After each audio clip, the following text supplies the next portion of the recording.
The first two people in the world were Adam and Eve. Their life with God was perfect. But they disobeyed God and brought sin into the world. Now all people sin, except Jesus. God loves his people and has a plan to make them new. Genesis 11 in the Bible tells us that way back a long time ago, everyone spoke the same language. Some of the people moved and built a great big city so everyone else would see how important they were. In the city, they started building a tower that could reach up to heaven.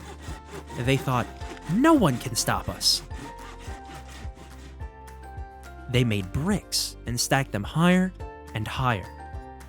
They hoped the tower would show others that God was on their side and making them stronger than everyone else. They thought the tower would bring them closer to God, but they forgot something very important. They never asked God if he wanted a tower. It wasn't how God wanted to be worshipped. God looked over the city and the tower and knew the people were building these things to make themselves seem important. He knew they could do it because they spoke the same language. So, he mixed up their words. The people hoped a tower to heaven would make them strong, but God wanted them to be strong against sin.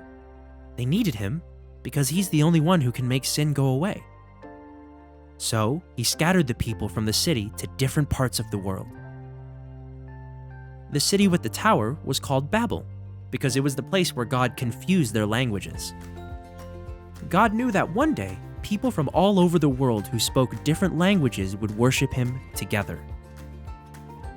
This story about the people of Babel and the tower reminds us to follow God's plan instead of our own plan. Following God's plan is the best, because God is the best. That is the end of this story, but it's not the end of God's story.